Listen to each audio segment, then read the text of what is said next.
The oracles of the UCI. 1 Peter chapter 4, verses 7 through 11. But the end of all things is at hand. Be you therefore sober, and watch unto prayer. And above all things have fervent love among yourselves, for love shall cover the multitude of sins. Use hospitality one to another without grudging. As every man has received the gift, even so minister the same one to another, as good stewards of the manifold grace of Elohim. If any man speak, let him speak as the oracles of Elohim.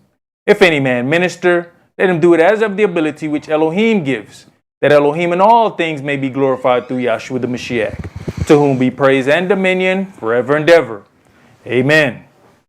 Ephesians chapter 4, verses 29 through chapter 5 and verse 4.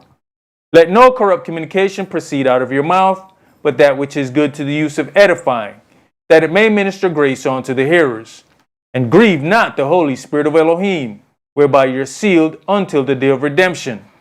Let all bitterness and wrath and anger and clamor and evil speaking be put away from you with all malice. And be you kind one to another, tender-hearted, forgiving one another, even as Elohim for Yahshua's sake has forgiven you. Be you therefore followers of Elohim, as their children, and walk in love, as the Mashiach also have loved us, and has given himself for us an offering and sacrifice to Elohim for a sweet-smelling savor. But fornication, and all uncleanness, or covetousness, let it not be once named among you as becomes saints. Neither filthiness, nor foolish talking, nor jesting, which are not convenient, but rather giving of thanks. Ecclesiastes chapter 5, verses 1 and 2. Keep your foot when you go to the house of Elohim, and be more ready to hear than to give the sacrifice of fools, for they consider not that they do evil. Be not rash with your mouth, and let not your heart be hasty to utter anything before Elohim. For Elohim is in heaven, and you upon earth, therefore let your words be few. Exodus chapter 23, verses 20 through 21. Behold, I send an angel before you, to keep you in the way, and to bring you into the place which I have prepared. Beware of him, and obey his voice. Provoke him not, for he will not pardon your transgressions, for my name is in him. Revelations chapter 3, verses 20 through 22. Behold, I stand at the door and knock. If any man hear my voice and open the door, I will come into him and will sup with him, and he with me. To him that overcomes will I grant to sit with me in my throne, even as I have also overcame and am sat down with my Father in his throne. He that has an ear, let him hear what the Spirit says unto the churches. All right, Shabbat Shalom. Shabbat Shalom. Which is peace on Yahweh's holy Sabbath day. Welcome to another holy convocation that Yahweh has enjoined unto us here in Lithonia, Georgia. When you consider the whole process of coming out of the wilderness, it wasn't really about them coming out of the wilderness, but more about the wilderness coming out of them. Yahweh had to purge some things out of Israel before Israel was ready to enter into that land. We always believe that we are ready, and we believe that we are ready for anything. But those little pockets of leaven that will then leaven the rest of us. As it is written, one drop of leaven leavens the whole lump. So we have to go through a process of getting those things out of us. And when we just look at how fast this time of the year has already rolled around, that we are getting ready to deal with our holy days. And it really is one of those things where it says we often grew up listening to our parents say before we knew anything. They said, hey, one day, you're not going to be able to tell the difference between the seasons. And we are every year we're getting closer to that. 1 minute you have absolute freezing, and the next minute it's hot. I mean, they're having to spray clouds in the air so it will appear as if it is within season. But we can clearly go from 65, 70 to then 15 degrees a couple of days later in the same geographical area. There's something wrong with that. But the earth, as it is written, The earth waits for the manifestation of the sons of of Elohim. Do we even consider what that means? That means the earth is tired of the rulership. Everybody want to say what they got to say, but the bottom line is the earth is tired of the rulership that's over it, and it has begun to revolt. It is tired of being mistreated. It is waiting for the manifestation of the sons of Elohim. Why? Because they're going to operate a certain way. They're going to operate in a way that the earth is going to be glad to be ruled over by those sons. See, it says when the wicked are in rule, the people mourn. Well, the earth is mourning because of all of these things. They knew fracking in the earth was going to cause earthquakes, that it was going to cause all those things. Did they stop it? No. Why? Because it brought forth revenue. They knew what using the fossil fuels over and over. They knew that. When people invented engines that would run off corn oil, run off water, every last one of those people mysteriously disappeared. Right as they're getting ready to get their patent, they die. The earth is sick of this rulership. What has happened? They have done everything that they can do to control all of the funds coming in one area. Well, if somebody comes with the right invention and changes how revenue is made, now everything that they have put together is now problematic. Now they have to restructure that. So the entire time you had a whole push that was saying, marijuana was from the devil. Until they figured out a way to tax it. It was taught in the minds of everybody that it can't possibly be medicine. Now, the stuff they got in that pharmacy will kill you by Thursday. Start taking it Monday. By Thursday, you out of here. But that's illegal. Until they were able to manufacture a system by where they could tax it, it continued being the devil. Wasn't it the same with alcohol? Anybody that drunk it was the devil's kids. As soon as they figured out a way to tax it, all of a sudden, you can find it in every store. So, what's right or wrong here has nothing to do with what's really right or wrong. It really has more to do with who's going to be able to receive the revenue from the dealing of it. Now, as we start dealing with removing and finding first this leaven and removing it, we have to understand that the powers of the earth has made things convenient for them. So our forefathers never had to deal with all of this stuff that we're dealing with now. All of this reading of labels, it was very easy to find out where leaven was.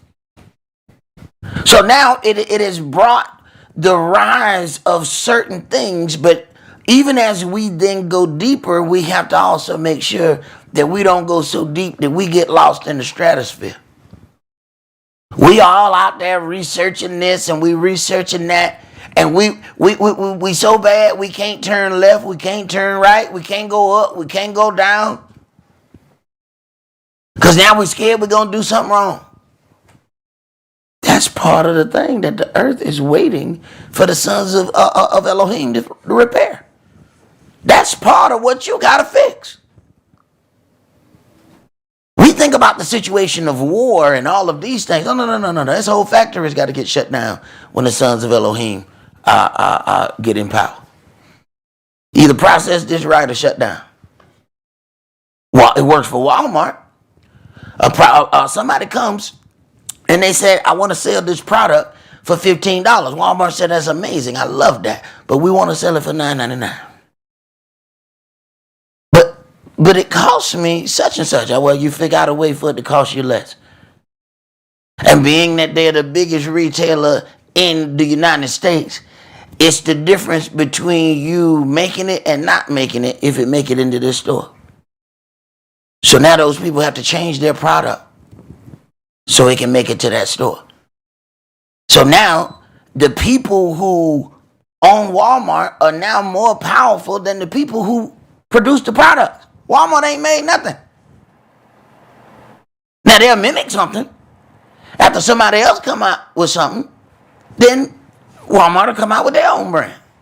So they already done undercut the people and made them drop it down from 15 to 9. Then Walmart gonna reproduce their product after reverse engineering it and sell theirs for $7.99.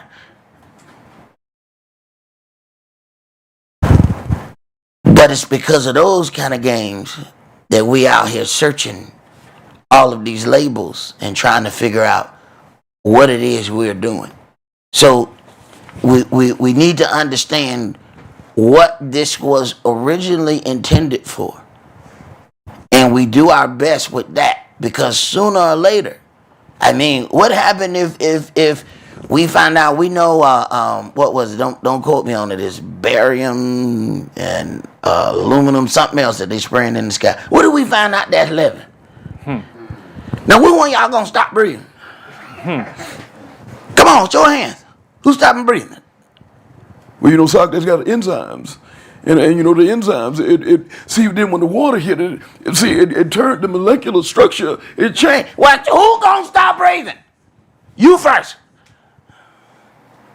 Right. And we'll carry your unliving body on out of here. How about that? Well, let's get started. Let's go. Leviticus 23. We're going to start at verse 1 through 8.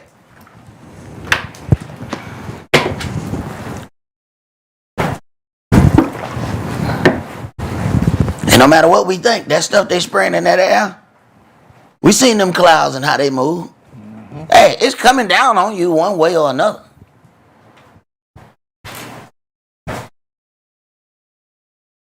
Leviticus 23, verses 1 through 8. And Yahweh spake unto Moshe, saying, Speak unto the children of Israel, and say unto them, Concerning the feast of Yahweh, which you shall proclaim to be holy convocations, even these are my feasts. 6 days shall work be done, but the seventh day is the Shabbat of rest, an holy convocation. You shall do no work therein. It is the Sabbath of Yahweh in all your dwellings.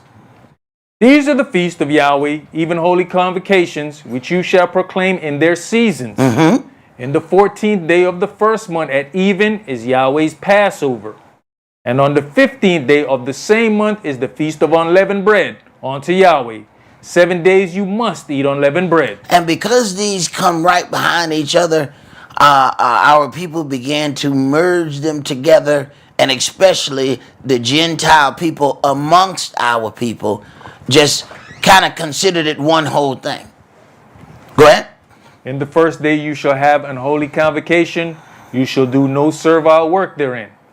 But you shall offer an offering made by fire unto Yahweh 7 days. In the seventh day is an holy convocation. You shall do no servile work therein. All right. Now let's go to Exodus chapter 12. Man, is that the air that's on right now? No, I ain't tell you to take it off. I'm just asking because, you know, I just mentioned the whole thing about, you know, the seasons. Now, about a week ago, it was 15 degrees. Now you got the air on, all right? And a week ago, Mikael had Dope Boy Fresh coat on. Remember that? He had that Dope Boy Fresh with the Eskimo Dope Boy Fresh. Yeah. Right. Here we go up in here now. I ain't got no coat. Exodus chapter 12, and let's start on. We're going to read verses 15 through 20. 7 days shall you eat unleavened bread. Even the first day you shall put away leaven out of your houses. For whosoever eats leavened bread from the first day until the seventh day, that soul shall be cut off from Israel. We have to understand the original intent of what we're dealing with. We understand that the heathen has done a lot of things. I had brothers telling me, you know, man, you can't brush your hair, bro. I said, what? Yeah, man, you know, the brush got pig bristles. It's got pig in it. So I'm supposed to go around napping? Cause the pig. So now, man, we, you know, brothers went all out trying to find other things that didn't have a pig in the brush. You keep looking, and we kind of forget that we are in captivity and that this is your punishment. You couldn't do everything right when it wasn't nobody there bothering you. It amazes me that all of a sudden we get so far deep. You can do this in your own land. How you gonna do it in somebody else? You gonna tell these people how to process it? And look, we make the calls. This is why we have to do our due diligence. But after that, we put that on Yahweh.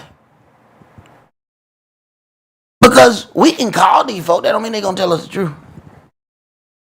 Yeah, like they ain't never lied before. So understand what the original intent was. And we put all our strength and energy right there. All right? 7 days shall you eat unleavened bread.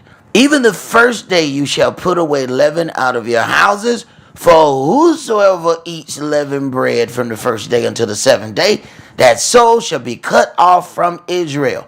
The original intent is about the bread. But these people mix everything. So now we have to deal with some other things, but we have to make sure we don't go so far in doing that. Go ahead, bro. And in the first day there shall be an holy convocation, and in the 7th day there shall be an holy convocation to you. No manner of work shall be done in them, save that which every man must eat, that only may be done of you. And you shall observe the feast of unleavened bread, for in this selfsame day have I brought your armies out of the land of Egypt. Therefore shall you observe this day in your generations by an ordinance forever. In the first month, on the 14th day of the month at even, you shall eat unleavened bread until the 21st day of the month at even. 7 days shall there be no leaven found in your houses. 7 days shall there be no leaven found in your houses. When you're dealing with a completely organic community, that was pretty easy to figure out. That's pretty easy to figure out, man. They wasn't around there, they didn't have no Tabasco sauce, and they had to read the ingredients. Why? Because they made their own Tabasco sauce. They had their own peppers. They had their own thing. Go ahead. For whosoever eats that which is leavened, even that soul shall be cut off from the congregation of Israel, whether he be a stranger or born in the land. You shall eat nothing leavened. In all your habitations shall you eat unleavened bread. Now we get down, you shall eat nothing leavened. So we have to do some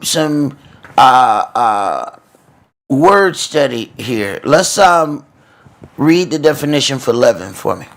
From H7603, Strong's, Seor. Barm or yeast cake, as swelling by fermentation, leaven. So as swelling by fermentation, when it swells, it rises. Okay? Go ahead. Root, from H7604, Sha'ar, a primitive root, properly to swell up. That is, be causatively make redundant. Leave, be left. Let, remain, remnant, reserve, the rest. All right. Now let's read leavened. Leavened, from H2557, Strong.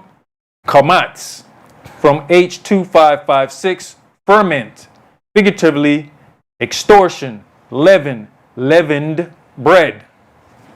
Brown's Driver Briggs definition, the thing leavened, leaven. All right. So if something is listed as kametz, then it is leavened, and then it is not able to be dealt with during unleavened bread. Go to the definition for unleavened bread for me. From H4682, matzah. From H4711, in the sense of greedily devouring for sweetness, properly sweetness. Consequently sweet, that is, not soured or bittered with yeast. Specifically, an unfermented cake or loaf, or elliptically, the festival of Passover, because no leaven was then used. Unleavened bread, unleavened cake, without leaven.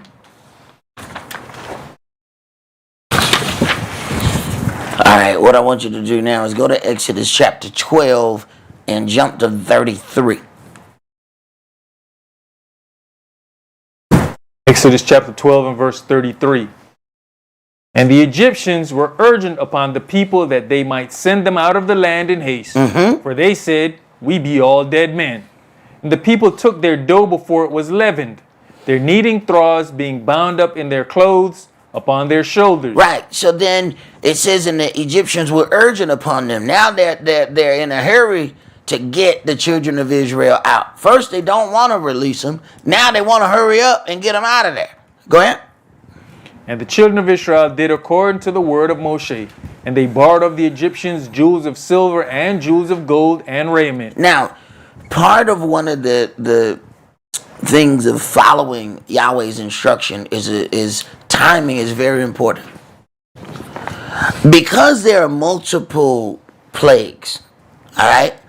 These people are getting angry, then they back up, and then they get angry, and then they back up, and then they get angry. Okay, they don't need to get this money though until they get into it. You can't get the money on plague 1.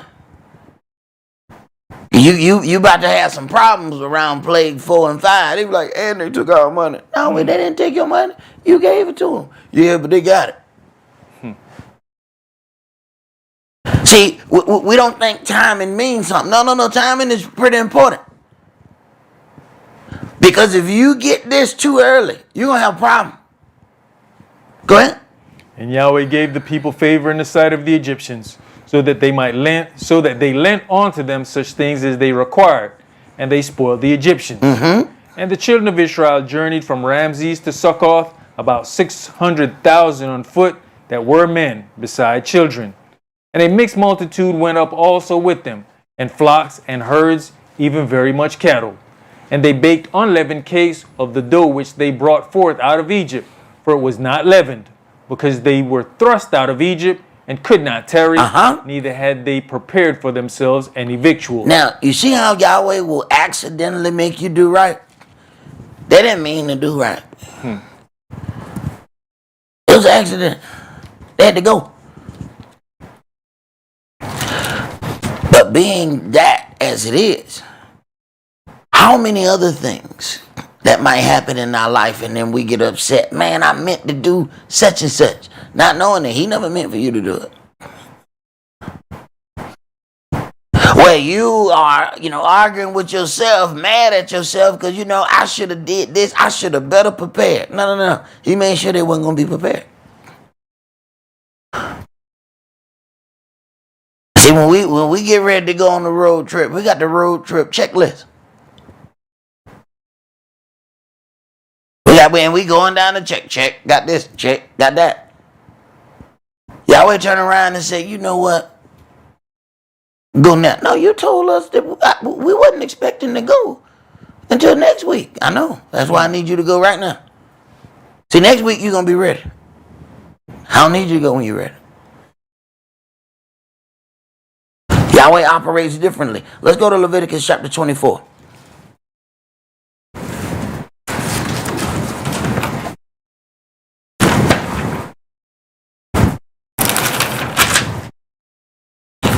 Leviticus 24, and let's read verses 1 through 9. And Yahweh spake unto Moshe, saying, Command the children of Israel that they bring unto you pure oil olive beaten for the light, to cause the lamps to burn continually, without the veil of the testimony, in the tabernacle of the congregation. So Aaron ordered from the evening unto the morning before Yahweh continually. It shall be a statute forever in your generations. Right. It says, command the children of Israel that they bring unto you pure oil olive beaten for the light. It is Israel's responsibility to make sure that there's enough oil to keep those lamps burning. Go ahead. He shall order the lamps upon the pure candlestick before Yahweh continually. And you shall take fine flour and bake 12 cakes thereof. 2/10 deals shall be in 1 cake. And you shall set them in 2 rows, 6 on a row, upon the pure table before Yah. And you shall put pure frankincense upon each row, that it may be on the bread for a memorial, even an offering made by fire unto Yah. Every Shabbat he shall set it in order before Yahweh continually, being taken from the children of Israel by an everlasting covenant. Now, verse 5, and you shall take fine flour and bake 12 cakes thereof, 2/10 deals shall be in one cake, and you shall set them in 2 rows, 6 on a row, upon the pure table before Yahweh. And you shall put pure frankincense upon each row, that it may be on the bread for a memorial, even an offering made by fire unto Yahweh. Verse 8, every Sabbath he shall set it in order before Yahweh, being taken from the children of Israel by an everlasting covenant. You have a whole lot of individuals that say, you know what, we can't eat nothing hot on the Sabbath. They kind of miss the whole part of this, the priest making sure that this is hot bread being cooked. You have a whole lot of people. We've had people that show up on the Sabbath day and brought their cold cuts with them. I leave them people on. You want to eat your cold sandwich? Go ahead. Cold it out. Bro. They swear, you know, hey, I can't have coffee hot because then a fire had to make the coffee. They say you can't have no fire. And then you ask them how they got here. I mean, I drove. What you gonna do about that fire that was in that engine that you used to get here? Well, you ain't what? Well, okay, so you're not that dedicated. You dedicated as long as it's convenient. But as soon as the dedication is no longer convenient, you're no longer dedicated. Right. Go ahead. And it shall be Aaron's and his sons, and they shall eat it in the holy place, for it is most holy unto him of the offerings of Yahweh made by fire by a perpetual statute. Yeah, man. Look, we cannot, end up like some of these other strange individuals who, as it is written, strain out a gnat and swallow a camel. Have certain parts of their housing get Sabbath switches on it, so that the switch turns off. The alarm got to turn off because the alarm working. So man, you got to be kidding me. You got a Sabbath switch on this to shut it off? Yeah, because it's working. Now you got to cut this off and cut that off. The intent was for man. And when Yahweh said your beast was what you was using to work. You weren't just plowing the field yourself. That beast was plowing that field. See, you ain't that beast supposed to rest. And now we take the original intent and do something else with that. And what happens is we're looking at other people. We look at the very imposters who we do not, respect as being Israel, but we look at how they do things and it influences us. When you get some of these people and they're saying all of these things, keep backing up and see, don't you run into the imposters who set that up. Go ahead. That was it, verse That 1. was it. Let's go to Exodus chapter 16.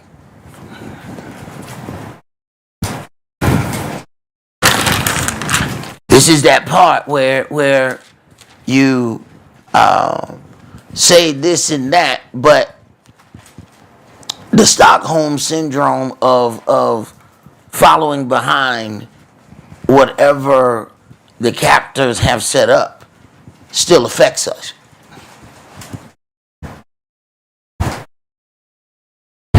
Exodus chapter 16, and we're going to start that at verse 1. And they took their journey from Elim, and all the congregation of the children of Israel came on to the wilderness of Sin, which is between Elim and Sinai, on the 15th day of the 2nd month after their departing out of the land of Egypt. And the whole congregation of the children of Israel murmured against Moshe and Aaron in the wilderness. And the children of Israel said unto them, Would to Elohim we had died by the hand of Yahweh in the land of Egypt, when we sat by the flesh pots, and when we did eat bread to the full. For you have brought us forth into this wilderness to kill this whole assembly with hunger. So Yahweh is trying to bring them into a mindset of freedom. They're ready to be free physically, But what he's trying to do is free them mentally, and they are revolting. Because the captive mindset is a very, very difficult thing to get rid of. See, a captive mindset keeps you within the reins even when the gates are pulled down. So you get that electric fence, and once that dog gets shocked a few times, that dog will no longer go past that yard. Now you could have lost power, and power was out 20 days. That dog still ain't went past that because it has now been broken in here.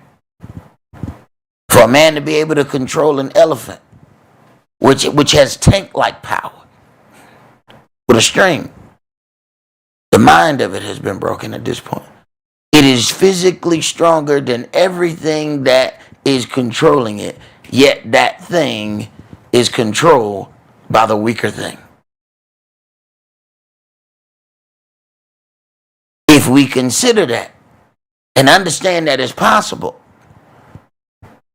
then you understand how we are being controlled, even though we have all this power and strength. You can still be controlled with a string if you allow yourself to be programmed. Correct? Then said Yahweh unto Moshe, Behold, I'll rain bread from heaven for you, and the people shall go out and gather a certain rate every day, that I may prove them whether they will walk in my law or no. And it shall come to pass that on the 6th day they shall prepare that which they bring in, and it shall be twice as much as they gather daily. All right, so he's proving them they're ready to be free. They're on one mission, he's on another. Go ahead. And Moshe and Aaron said unto all the children of Israel, At even, then you shall know that Yahweh has brought you out from the land of Egypt. And in the morning, then you shall see the glory of Yahweh, for that he hears your murmuring against Yahweh. And what are we, that you murmur against us? And Moshe said, This shall be, when Yahweh shall give you in the evening flesh to eat, and in the morning bread to the full. For that Yahweh hears your murmurings which you murmur against him. And what are we? Your murmurings are not against us, but against Yah. And Moshe spake unto Aaron, Say unto all the congregation of the children of Israel, Come near before Yahweh, for he has heard your murmurings. And it came to pass, as Aaron spake unto the whole congregation of the children of Israel, that they looked toward the wilderness. And, behold, the glory of Yahweh appeared in the cloud. And Yahweh spake unto Moshe, saying, I have heard the murmurings of the children of Israel. Speak unto them, saying, At evening you shall eat flesh, and in the morning you shall be filled with bread. And you shall know that I am Yahweh, your Elohim. And it came to pass that at even the quails came up and covered the camp, and in the morning the dew lay round about the host. And when the dew that lay was gone up, behold, upon the face of the wilderness there lay a small round thing, as small as the hoarfrost on the ground. And when the children of Israel saw it, they said one to another, It is manna, for they knew not what it was. And Moshe said unto them, This is the bread which Yahweh has given you to eat. This is the thing which Yahweh has commanded. Gather of it every man according to his eating, an omer for every man according to the number of your persons. Take you every man for them which are in his tents. And the children of Israel did so and gathered, some more, some less. All right, so you have this setup of this unleavened bread coming out of Egypt, and then Yahweh gives them this manna, the unleavened bread of heaven. Go ahead. And when they did meet it with an omer, he that gathered much had nothing over, and he that gathered little had no lack. They gathered every man according to his eating. And Moshe said, Let no man leave of it till the morning. Notwithstanding they hearkened not unto Moshe, but some of them left of it until the morning. And it bred worms and stank. And Moshe was angry with them. Now, why would Yahweh issue such a decree? Moshe says, Let no man leave of it till the morning. Why would that be necessary? Why would he ask that? Say again, bro. A little bit more than that. Why would we not obey? It's a deeper answer.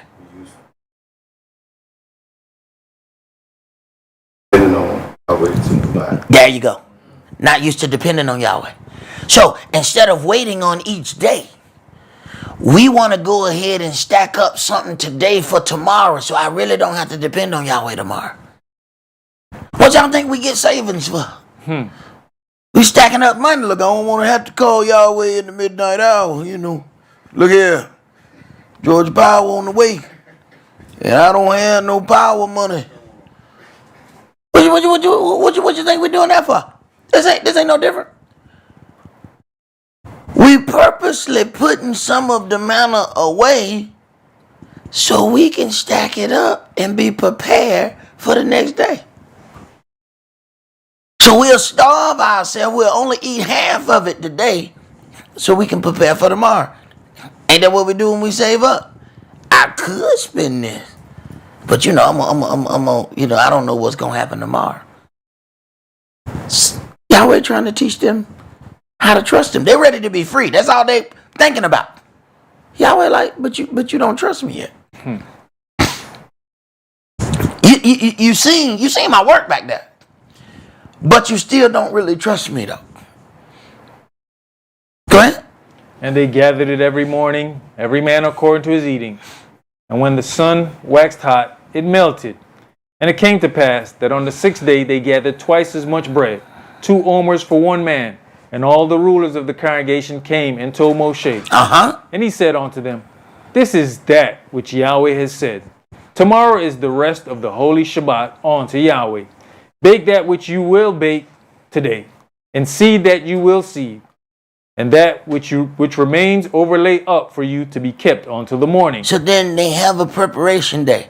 Go ahead and do everything that you need to do on that preparation day. Go ahead and prepare. Go ahead and cook the bread. Do what you're going to do. So on the Sabbath, we can really rest. This was given to our people, and we don't really understand how much we lost and gave away. What else they got to do? What else they got to do? Do you understand what that has to be like? Just imagine the entire land under the same ordinance. See, you can see a glimpse of that when you go to a little small country town at 9 o'clock, every store closed. You say, you know what, I'm going to get some gas. Not at 9:05, you know. What? The gas station go? Now see, when you from, the cesspool cities, you used to 24 hours. You know you need gas at 1 p.m. You ain't going nowhere. Why? The gas quick trip over all night.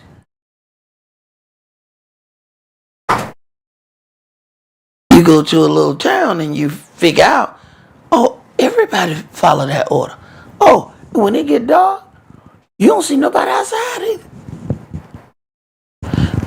Imagine getting close to this Sabbath. And as you're getting, sun is going down on the preparation day. Everything is completely closed. Go ahead. You know, brother, even with that statement, we don't see that Lucifer had even instituted that on the first day. Because me and a lot of y'all are young, but there was a point in time where most stores were not open on Sunday. If you didn't do what you had to do by 9 o'clock Saturday night, you had to wait till Monday. But Lucifer know how to play both ends against the middle. He also made Friday night, ladies' night. That pretty much took us right there.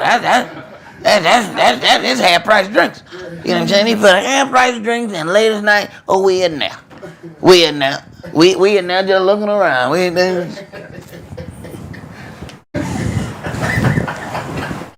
He got her. And once you done got used to something, now it's hard for you to get out of that cycle that he done put you in. See? He know how to get you quick. Get you following his way. Now you trying to break yourself out of something, and it's harder because you done been in it. Go ahead. Verse 24. And they laid it up till the morning, as Moshe bade. And it did not stink, neither was there any worm therein. Right. The ones throughout the week would stink and breed worms. When you get the one for the preparation day, it lasts. Correct? And Moshe said, eat that today, for today is a Shabbat unto Yahweh. Today you shall not find it in the field. 6 days you shall gather it, but on the seventh day, which is the Shabbat, in it there shall be none. And it came to pass that there went out some of the people on the seventh day for to gather, and they found none. Why? They already had enough. They had double the amount the day before. This is about not having to depend on Yahweh.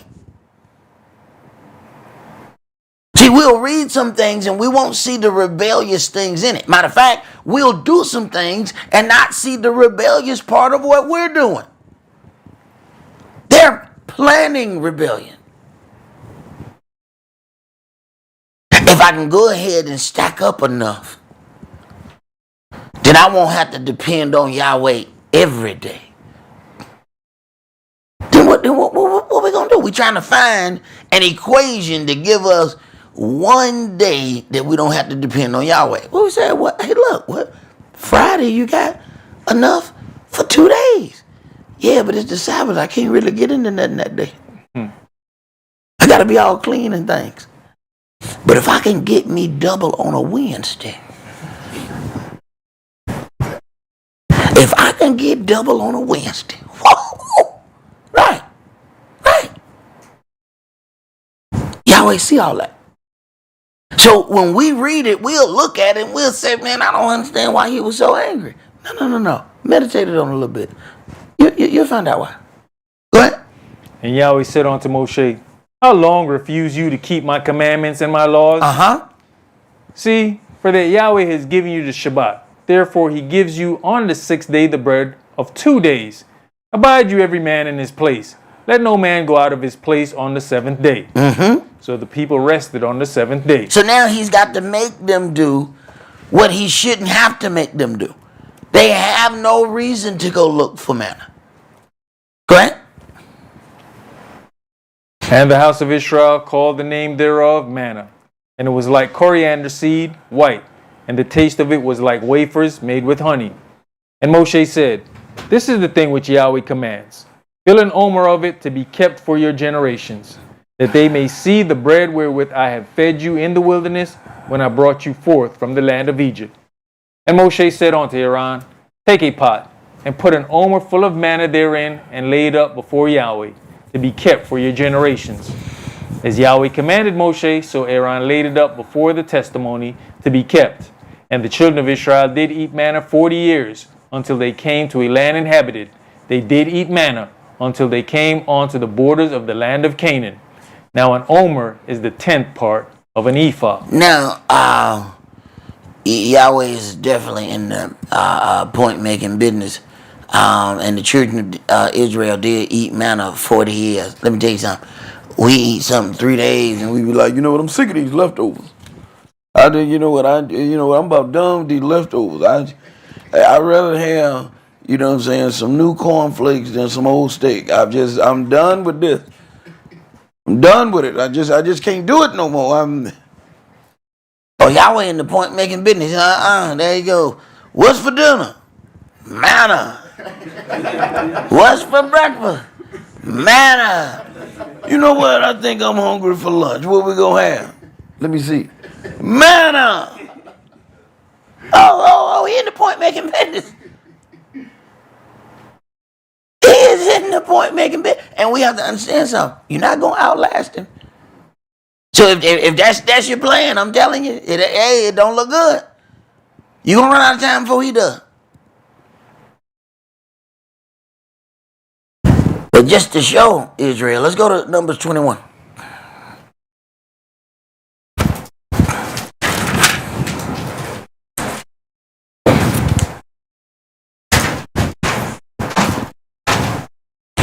Numbers 21.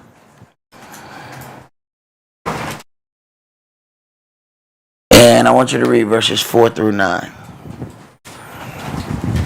And they journeyed from Mount Hor by the way of the Red Sea to compass the land of Edom. And the soul of the people was much discouraged because of the way. And the people spake against Elohim and against Moshe.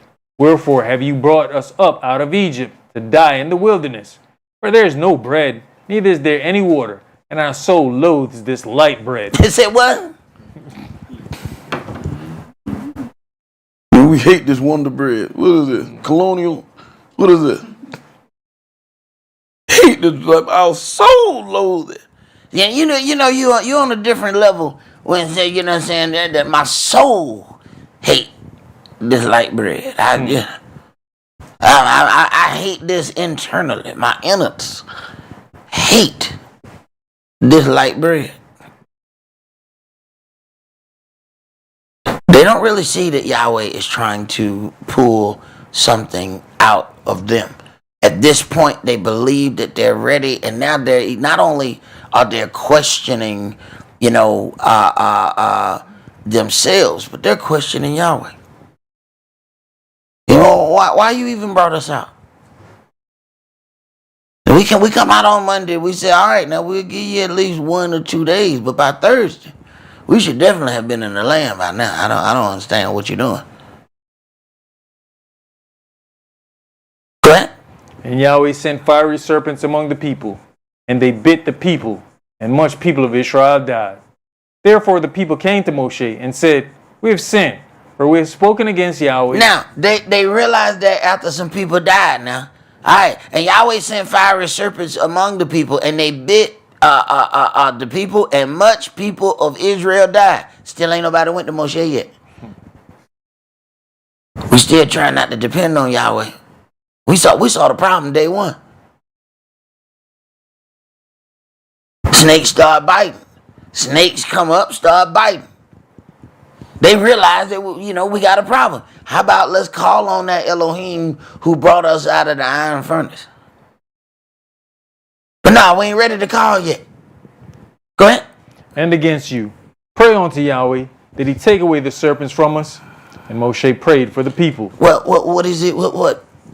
Yahweh is in the point making business. Who were they murmuring against?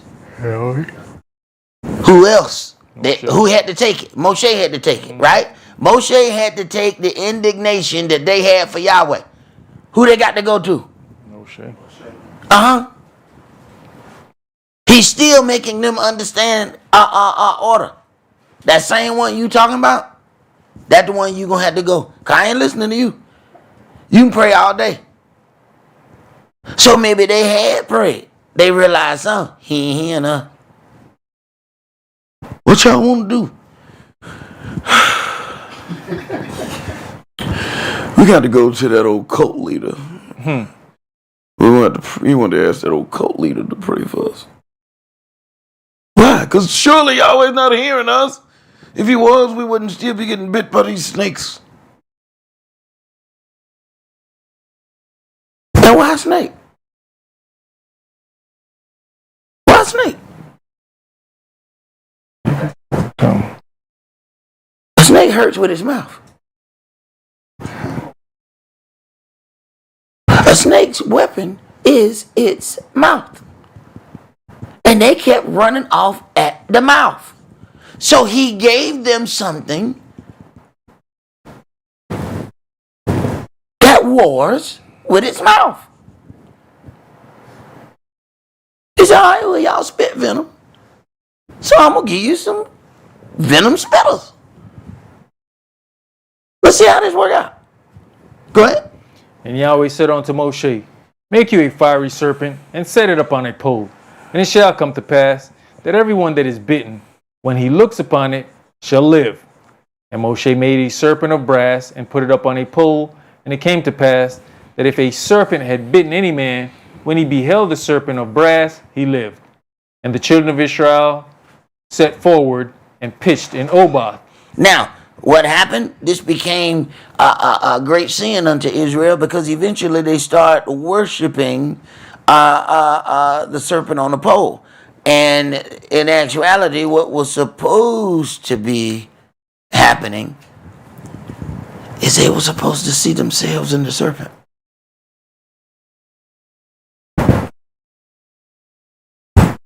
He's saying, look at you.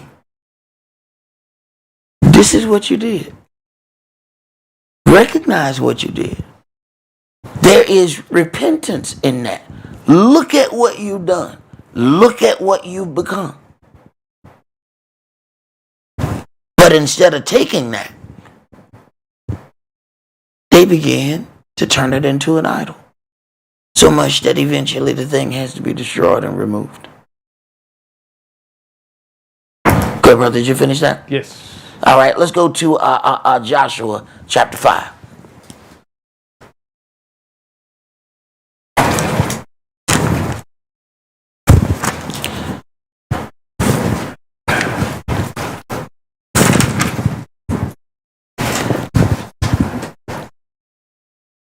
Yahweh has much love for Israel, but love doesn't mean that you just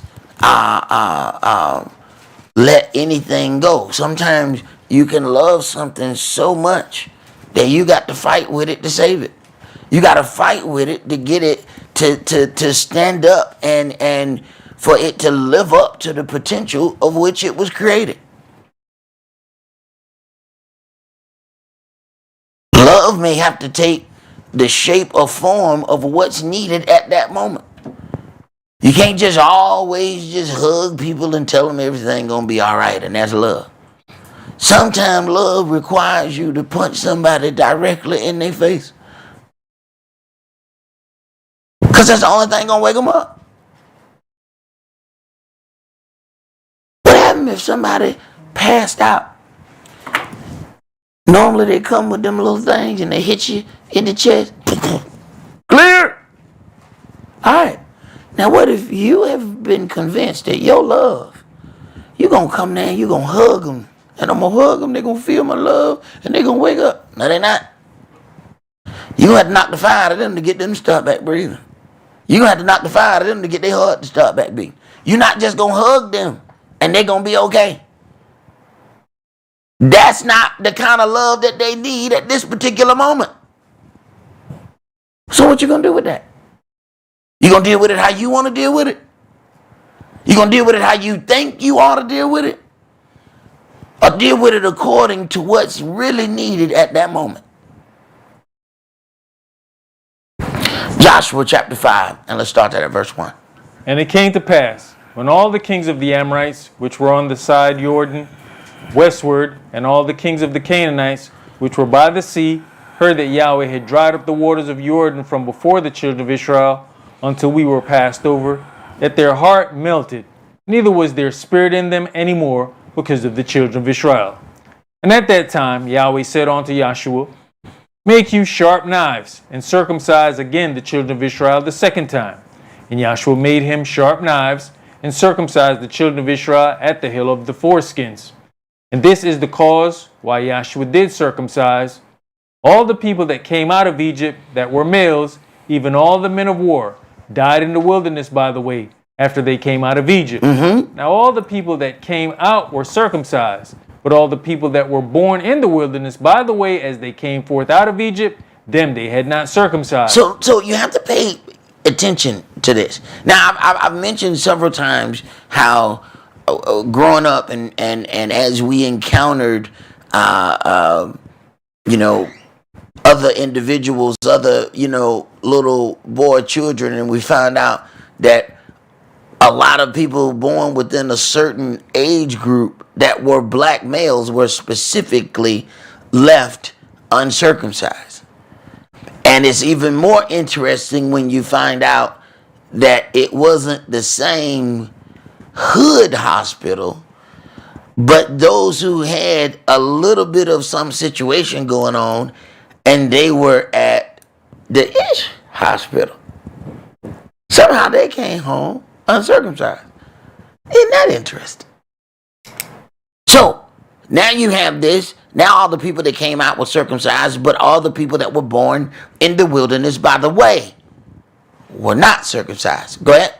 For the children of Israel walked 40 years in the wilderness, till all the people that were men of war, which came out of Egypt, were consumed, because they obeyed not the voice of Yahweh, unto whom Yahweh sware that he would not show them the land, which Yahweh sware unto their fathers that he would give us, a land that flows with milk and honey.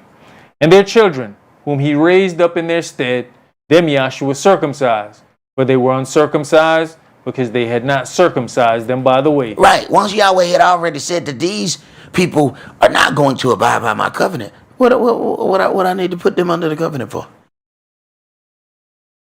So he just completely relaxed the rule of circumcision for 40 years. Like, yeah, don't worry about it. Why? Because I need them to die out. They're not going to listen. But the kids that are coming up are, yeah, well, we'll take care of that when we take care of it. Go ahead. And it came to pass, when they had done circumcising all the people. Now listen, when they had done circumcising all the people, go ahead. That they abode in their places in the camp till they were whole. And Yahweh said unto Yahshua, this day have I rolled away the reproach of Egypt from off you. And Yahweh says unto him, after every single individual was circumcised, now have I rolled away the reproach of Egypt. Now we understand why he didn't let them get circumcised before. He wasn't ready to roll back the reproach. Go ahead. Wherefore the name of the place is called Gilgal unto this day. And the children of Israel encamped in Gilgal, and kept the Passover on the 14th day of the month at even in the plains of Jericho. And they did eat of the old corn of the land on the morrow after the Passover, unleavened cakes and parched corn in the selfsame day. And the manna ceased on the morning after they had eaten of the old corn of the land. Neither had the children of Israel manna any more, for they did eat of the fruit of the land of Canaan that year. And the manna ceased on the morrow after they had eaten of the old corn. So after they get their circumcision, after they eat of the old corn, no more manna. Go ahead. And it came to pass, when Yahshua was by Jericho, that he lifted up his eyes and looked. And behold, there stood a man over against him with his sword drawn in his hand. It is written, be careful. Some of you have entertained angels unawares. He understands, hey, this ain't no regular man. I don't know what this is right here. See, you got to know when you in the presence of something that you probably don't want to deal with. You know this? His whole thing, look at me, you for Yahweh or you for our adversary. Because I already know hey, this ain't nothing regular right here. Go ahead. And Yahshua went on to him and said unto him, are you for us or for our adversaries? And he said, no, but as a captain of the host of Yahweh am I now come. And Yahshua fell on his face to the earth and did worship and said unto him, what says my Adonai unto his servant?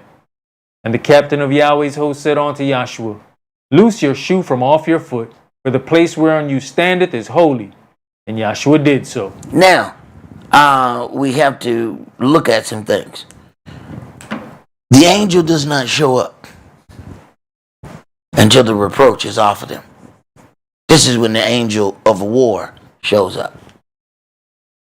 We have to consider something. It says, when we read in Leviticus, it says we must have a holy convocation.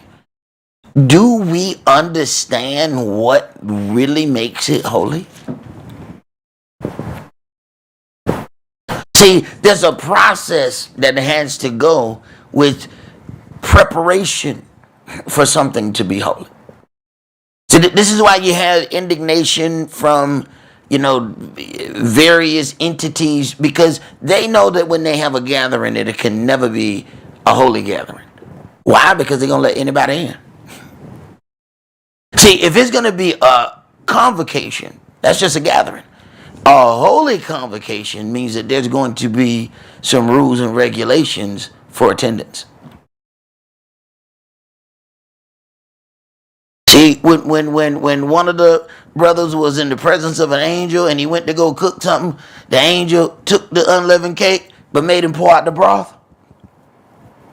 There are certain places that they have indignation because they can see those people are going through the process to make a holy convocation so that they can invite the angel. It is the presence of the angel that makes it holy. Why is that ground holy? And how many other people done been on that ground? Did all them people take their shoes off? Man, you know how many people done walk by here all of a sudden? Now you got to take your shoes off? Did you tell the 100,000 Edomites, Amalekites, and all the other ites to take their shoes off when they came through here? Why all of a sudden got to take our shoes off now? Because he's standing there.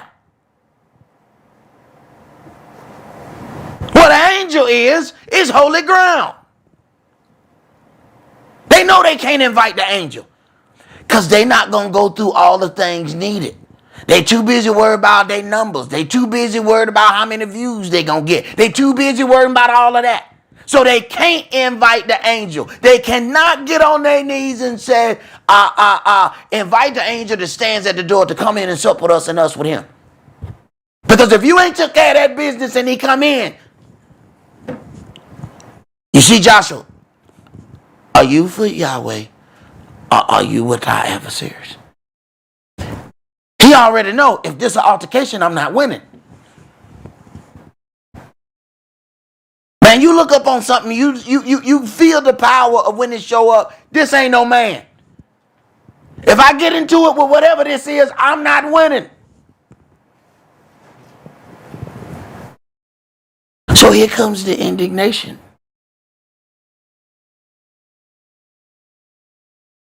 The indignation is going to be there. Because you go through all of the things needed to invite the angel. But that angel does not show up until all the I's are dotted and the T's are crossed. And sometimes people be looking at you, man, you know, Sock be tripping. When did the angel show up? When did the angel show up? Everybody had to be circumcised. Not most of them circumcised. Not a few of the leaders were circumcised. When all of that business was taken care of and they healed, all right, now it's time. What did Yahweh tell Moshe? I send an angel to go before you to lead you in the way. But don't you provoke him. Okay? That's why there are rules and regulations. It is a reason that even when you design something, the sanctuary don't sit in the middle.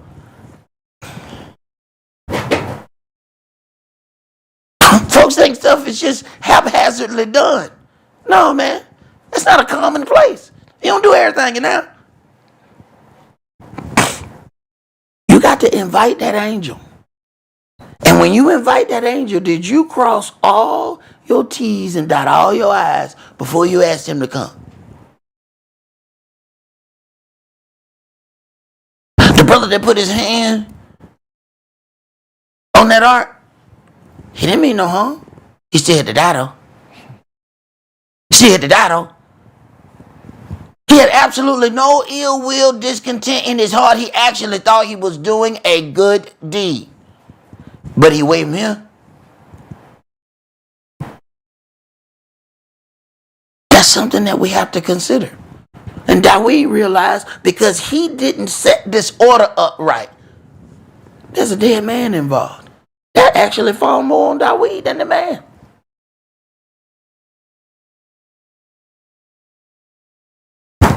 So when we are given things of order, it might behoove us to pay that some attention because our protection is in that. Go ahead, brother. That was it. That was it. Let's go to Matthew chapter 16.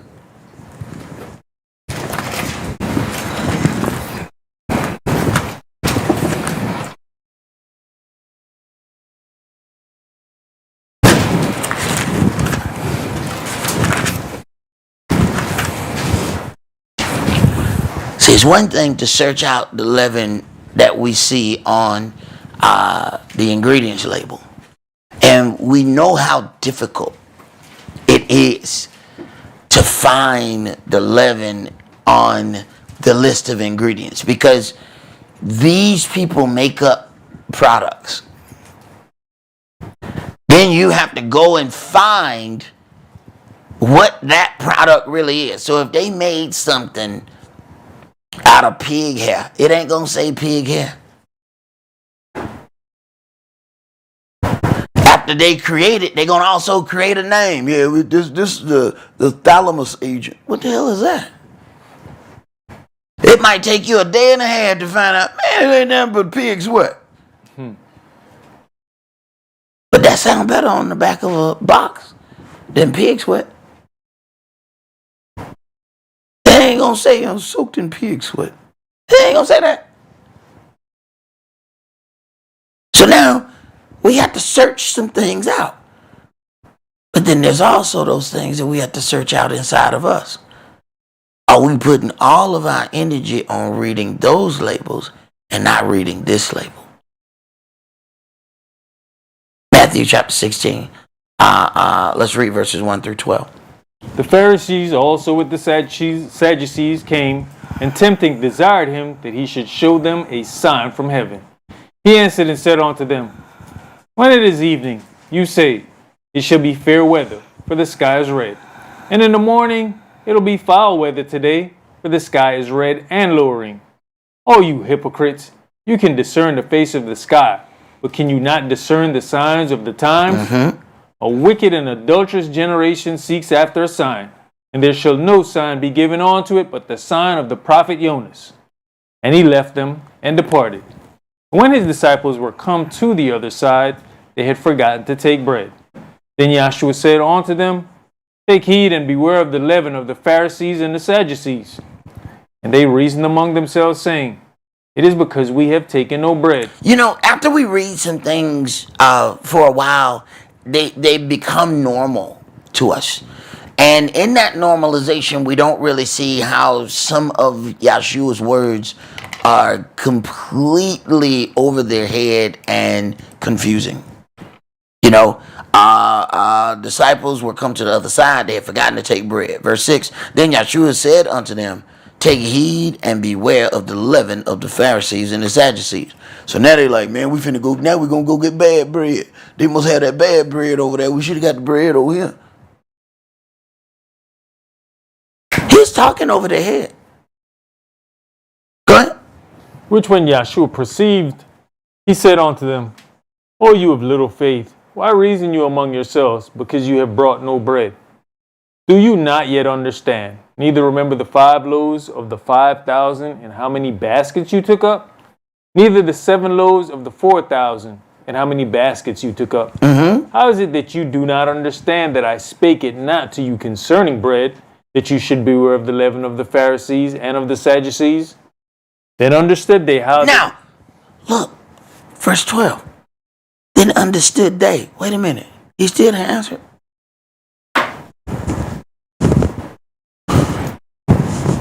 Sometimes we want to answer, not only do we want to answer spelled out for us, we wanted to put in our spiritual coloring book, and then we want you to color the altar for me, please. Okay, now put it in such a, okay, now I know exactly what I'm supposed to do. Thank you. He didn't answer. He helped them get to the answer. He still didn't answer. Go ahead. Then understood they how that he bade them not beware of the leaven of bread, but of the doctrine of the Pharisees and of the Sadducees. So then the doctrine is leaven. And he led them to the answer. See, sometimes if you just give somebody the answer, they still are not really feeling it. You have to lead them to it so that now becomes something that they can remember in their spirit. Because they're going to end up remembering how they got there. You know, at certain times, man, you go somewhere and you're like, you know, I don't remember how I got there. But that time you get lost. Boy, that time you get lost.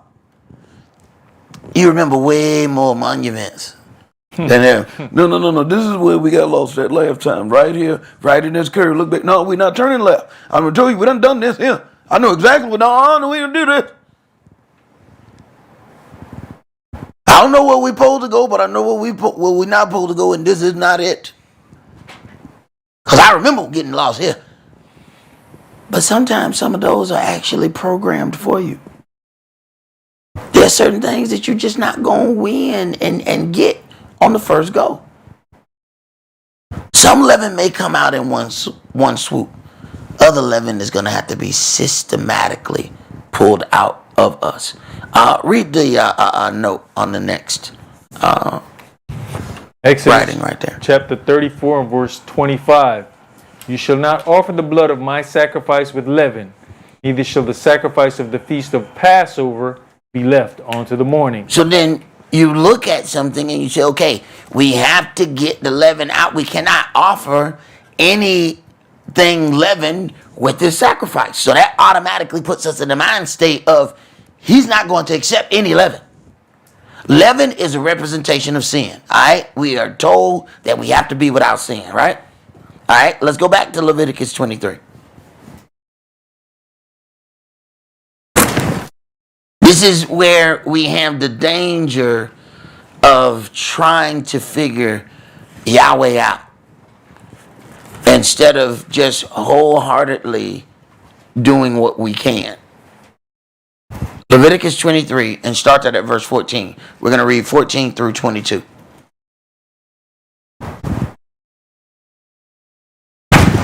And you shall eat neither bread, nor parched corn, nor green ears, until the self-same day that you have brought an offering unto your Elohim. Right. Now, if you take out, you shall eat neither bread, nor parched corn, nor green ears, you pretty much, you got a very few things you eating. Go ahead. It shall be a statute forever throughout your generations in all your dwellings. And you shall count unto you from the morrow after the Shabbat, from the day that you brought the sheaf of the wave offering, 7 Shabbats shall be complete. Even unto the morrow after the 7th Shabbat shall you number 50 days. And you shall offer a new meat offering unto Yahweh. Now you shall offer a new meat offering unto Yahweh. So you have Passover, you have Feast of Unleavened Bread. You know, now we're talking about the Feast of Weeks. It's going through this. All right, go ahead.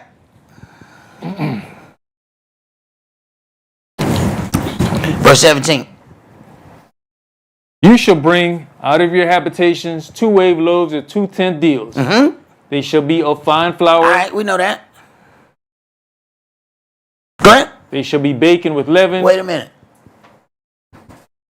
This first fruits that he talking about, he's talking about some stuff here. We going into Feast of Weeks here, and he's talking about 2 wave loaves, 2 tenth deals. They should be of fine flour, but he says they're going to be baked with leaven. Go ahead. They are the first fruits unto Yahweh. These are the first fruits unto Yahweh. These are the first fruits of your increase that have been given unto you. That then is offered unto Yahweh, but he accepted it with leaven. Go ahead. And you shall offer with the bread 7 lambs without blemish of the first year, and 1 young bullock, and 2 rams. They shall be for a burnt offering unto Yahweh, with their meat offering and their drink offerings, even an offering made by fire of sweet savor unto Yahweh. Then you shall sacrifice 1 kid of the goats for a sin offering, and 2 lambs of the first year for a sacrifice of peace offerings. And the priest shall wave them with the bread of the first fruits for a wave offering before Yahweh with the 2 lambs. They shall be holy unto Yahweh for the priest. And you shall proclaim on the selfsame day that it may be an holy convocation unto you.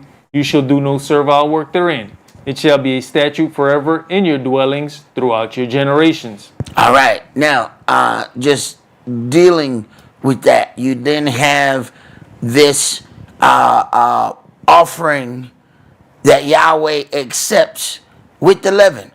Now, when it came down to sacrifices, he says, don't bring any leaven. All right. So now let's go to 1 Kings chapter 17. Did you want to finish verse? I don't worry about it. Okay. 1 Kings 17. And let's start that at verse 1.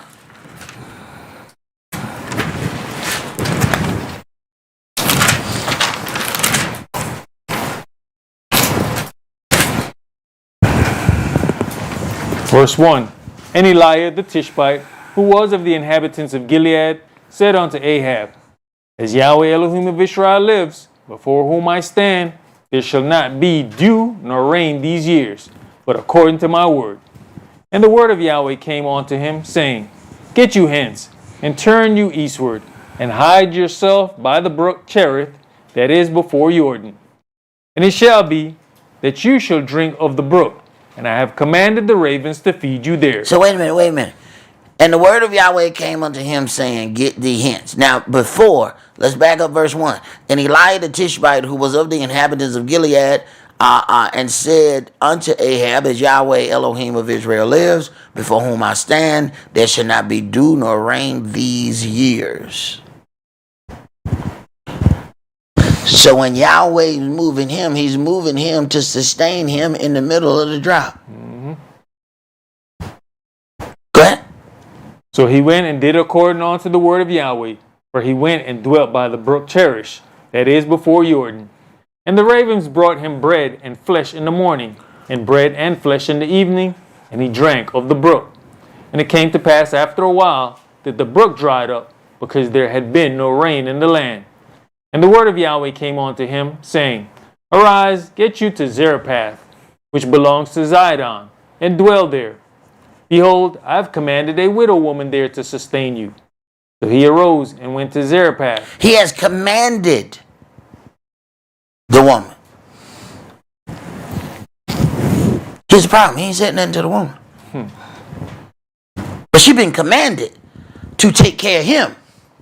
But ain't nobody said nothing to her. This is that part where we don't deal with those little bits of leaven. We like to hear people say, I spoke to the Lord last night, and God told me.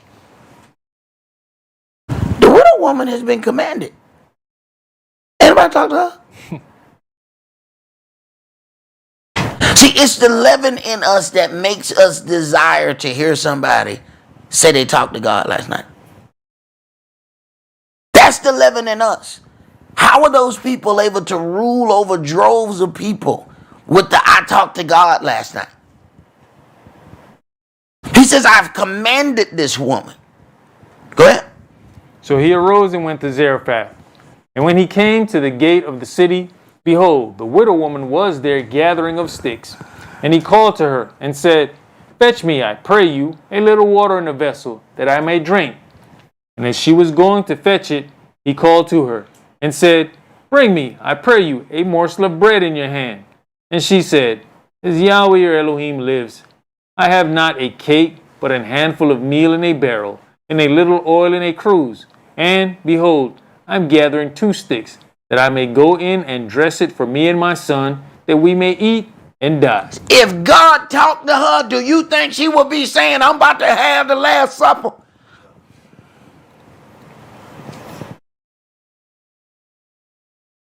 So what leaven is it in us that requires to hear such a thing?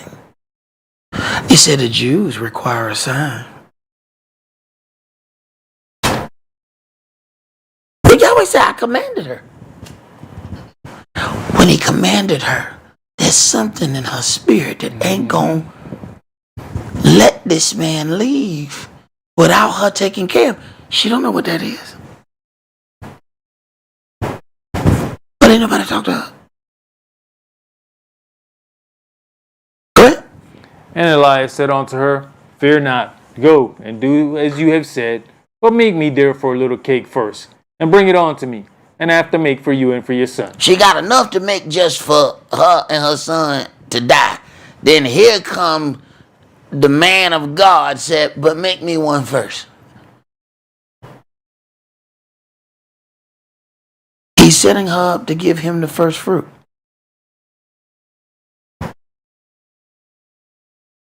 Yahweh has commanded her. How does he know? He asked the question. But make me a cake first. Depending on where her heart at. She ain't doing that. Okay? For thus says Yahweh Elohim of Israel, the barrel of meal shall not waste, neither shall the cruse of oil fail, until the day that Yahweh sends rain upon the earth. And she went and did according to the saying of Eliah. And she and he and her house did eat many days. And the barrel of meal wasted not, neither did the cruse of oil fail, according to the word of Yahweh, which he spake by Eliah. The word was spoken by Eliah. Yahweh said he commanded her before Elijah got there. So it then promotes the question. When we have those burning feelings or pushes in direction, where are those coming from? And if there can be a good one, then the opposite must also be true. That's something that we have to lay down and meditate upon. Go ahead, brother. Just saying, that situation is a tough one because you're looking at a wife or a woman and her child, and then you're looking at your last, all you have, and you're asking me to give my last. You know how us with scripture now would say, but hold on, it's not fit to give the meat to the children. The children in the house got to eat first. Right. So if you sitting there contemplating all there's this, a whole lot of things you contemplate. You got to think about. You talking about first and last fruit. And last ain't got nothing else.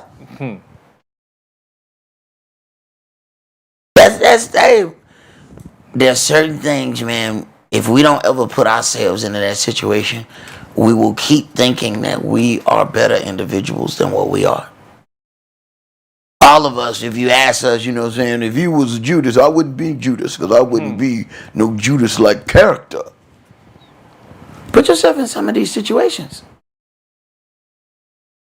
Now, we're not talking about some twisted situation. This is a situation where Elijah is the chosen man of Elohim here. Put yourself in this situation. This gets pretty difficult. Go ahead. and you think about even that situation, if she went to go discuss this with someone, man, are you out your mind? You gonna get this man your last and you and your kid ain't gonna have nothing? Right. And sometimes that's the very thing that talks us out of doing things. But it's what we seek for. Because a lot of times we actually go until we find somebody who agrees with us. When we asking advice, we don't really want advice. What we're looking for is find somebody to agree with us. So we ask 5 people, what do you think about this? People say, don't do that. What do you think about this? Don't do that. What do you think about this? Don't do that. What do you think about it? Don't do that. Now you think they're making diligent inquiry because they done asked 4 people already. So you say, man, they really making diligent inquiry. Then they ask number 5, what do you think? I should do it. You are right. Oh, okay. So you kept asking until you got the answer you wanted. So you're going to erase the previous 4 who said absolutely not and take number 5 because number 5 agreed with what you wanted before you actually asked the question in the beginning. So it was never really a question. You were just looking for somebody to validate what you already wanted to do. There go your leaven right there. Find that on your wrapper. Go ahead. 2 Corinthians chapter 12 and verse 1. It is not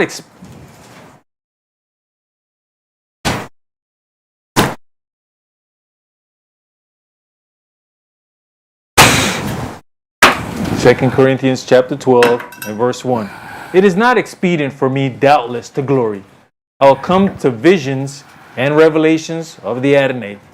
I knew a man in the Mashiach above 14 years ago, whether in the body I cannot tell, or whether out of the body I cannot tell, Elohim knows. Such an one caught up to the 3rd heaven. And I knew such a man, whether in the body or out of the body I cannot tell, Elohim knows. How that he was caught up into paradise, and heard unspeakable words which is not lawful for a man to utter. Of such an one will I glory, yet of myself I will not glory, but in mine infirmities. For though I would desire to glory, I shall not be a fool, for I will say the truth. But now I forbear, lest any man should think of me above that which he sees me to be, or that he hears of me. And lest I should be exalted above measure through the abundance of the revelations. There was given to me a thorn in the flesh, the messenger of Satan to buffet me, lest I should be exalted above measure. For this thing I besought the Adonai 3 times, that it might depart from me. And he said unto me, my grace is sufficient for you, for my strength is made perfect in weakness. He ain't said no. He gave him a reason why it ain't going to disappear. Go ahead. Most gladly, therefore, will I rather glory in mine infirmities, that the power of Yahshua may rest upon me. Therefore, I take pleasure in infirmities, in reproaches, in necessities, in persecutions, in distress for Yahshua's sake. For when I am weak, then am I strong. Now, we have to consider something. There is this thorn that is in Saul's flesh. This thorn is no doubt his leaven. He prayed about this and it was not removed. Have you ever considered that all of us got something that we wish, was better in our life, that we had done better, that may be better of us, Have you ever considered that Yahweh might have given us that so that we would not magnify ourselves? And we keep trying to get rid of it. And he said, if I get rid of that, I might have to get rid of you, because what's going to have to happen is you're going to magnify yourself. We have all these things. Sometimes we have things. I wish I could change this about myself. Have you ever looked around and seen how many gifts he already gave you? We say, well, this one thing is wrong with me. He said, yeah, well, I need that to slow you down. Have you considered just how many more sins we would have committed if he had not taken certain things from us?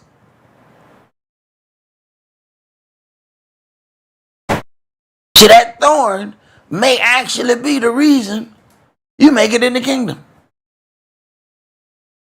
It slowed you down enough that you couldn't be fully stupid. I mean, you still quarter stupid. But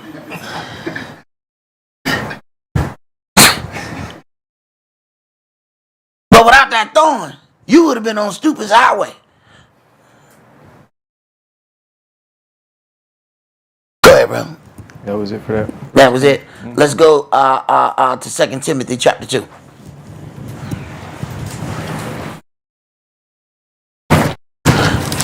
Now you go back to what we read in Leviticus about the first fruit. It says that they shall be baking with leaven. So he accepted that with the leaven. Okay. Saul has this thorn in his flesh. One might think, okay, now if he's going to be an adequate person or a teacher, surely he should get rid of this leaven. Yahweh said, he going to keep that leaven, and I'm going to keep him. Be careful how you see what you see, because you might see enough to get you to go right out the door that he wanted you to go out of anyway. Good, I've been waiting for them to leave.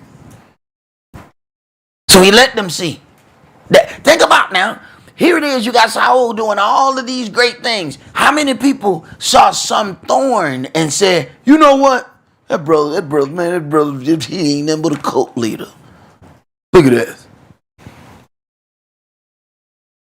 How did other people, we take it for granted that everybody saw the thorn the same way. No. Some people saw this thorn as his spiritual trial to become who he is. Other people saw the thorn as judgment and payback for what he did to other people. Then Yahweh saw the thorn as something that keeps him from being puffed up. What does leaven do? It causes something to rise. He said, this is how I'm going to keep you flatbread. Because you're going to get puffed up if I take this away. Go ahead, priest. Brother, when you look at it, if he doesn't accept that leaven, none of us ain't going to make it. But we all got a bit of leaven in there. And for those of us who know what it is, we fighting every day to keep it from being pumped up. There you go. It is written, a little leaven leavens the whole lump. See? So at some point we realize, okay, there's some leaven I done tried to get rid of. And every time I turn around, that leaven's still there. So now we trying to figure out, okay, if one drop of leaven, leaven's the whole lump, how I'm going to be right? Stop stirring. Stop stirring. The leaven right there, I can't get rid of it. Don't stir. What's going to happen? Because you're going to mix that in with this other stuff. And I've been cleaning all this stuff over here. I got this part. I know, but this leaven, I know it's in there. Don't stir. I tried to get rid of this, but it just ain't coming away right now. Don't stir.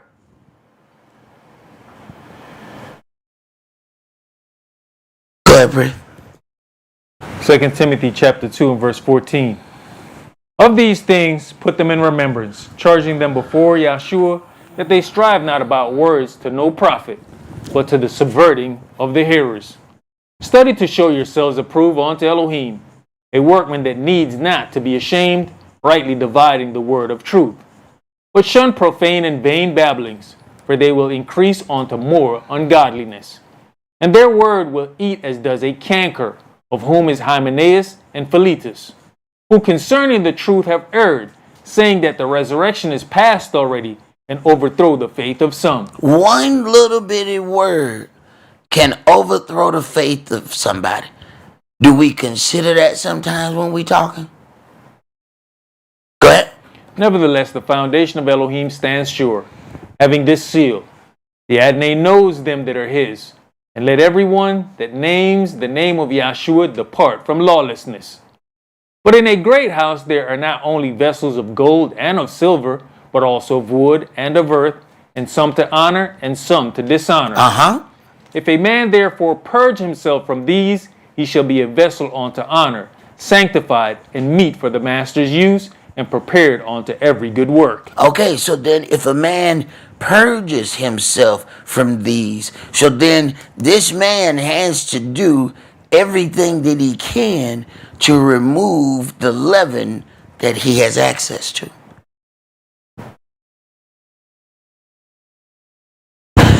He must remove all of the leaven that he has access to. We don't consider that there's sometimes Yahweh has placed some leaven out of your reach. See, when we going in, we cleaning out them cabinets, we pulling out the step ladder, we going all up high, we washing the walls, we going through it. And there's some people that have a problem. They you know, they got them a fine house. They say, oh man, this is my dream house. Yeah, bro, that chandelier 50 feet in the air. Yeah, it seemed like an amazing purchase. Who gonna clean that?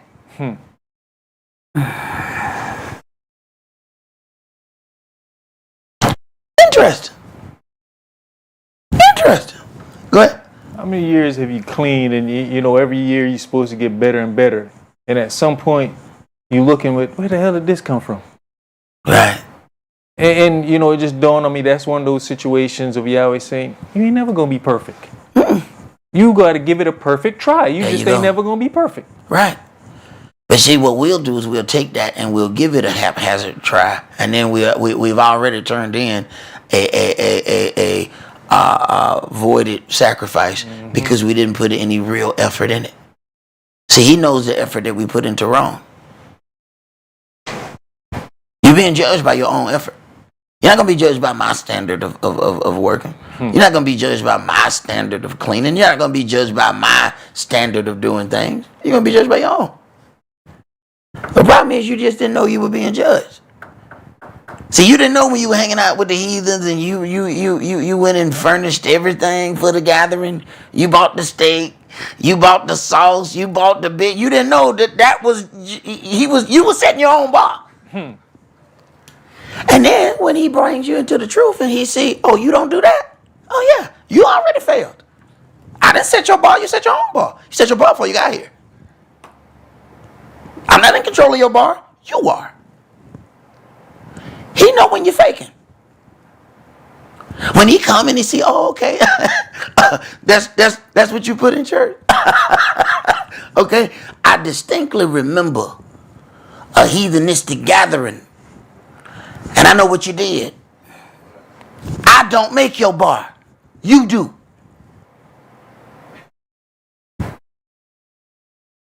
Y'all don't make mine. I made mine. I know what I got to do because I know what I did. And if I have to, he gonna pick it. There ain't no, he not gonna miss a beat. He gonna know when I take, boy. Because you know what he got me out of? It ain't so much as it's sin because you can find it in the law. No. He know where the bar was set. Anything less than that is sin unto you. Go ahead, brother. 1 Corinthians chapter 5 and verse 1. It is reported commonly that there's fornication among you, and such fornication as is not so much as named among the Gentiles, that one should have his brother's wife. And you are puffed up, and have not rather mourned, that he that has done this deed might be taken away from among you. Wait a minute. You are puffed up. Why? Because you don't want to do what needs to be done for righteous judgment to take place. See? Flat bread is without leaven. Puffed up bread has leaven in it. When it's puffed up, it's fighting against the order. Because it don't think that the order is connected to them. See, those of the flesh are not subject unto the law in their own mind. Go ahead. For I verily, as absent in body, but present in spirit, have judged already, as though I were present, concerning him that has so done this deed. In the name of our Adonai Yahshua HaMashiach, when you are gathered together, and my spirit with the power of our Adonai Yahshua HaMashiach, to deliver such an one unto Satan for the destruction of the flesh, that the spirit may be saved in the day of the Adonai Yahshua. Now, do we do that, or are we trying to save those individuals from being delivered unto Satan? See, being delivered unto Satan gives them an opportunity to get dealt with a little bit, that they might make changes in their life. But are you the one that's curving that from coming unto them? And then you believe that you're helping. But now they're not getting that visitation fully, the way that they're supposed to, because you're holding them up. Now you putting your Elohim in a situation. Does he go deeper with them? Or does he add you into their judgment? Because apparently, every time he gets ready to deal with them, you go bail him out.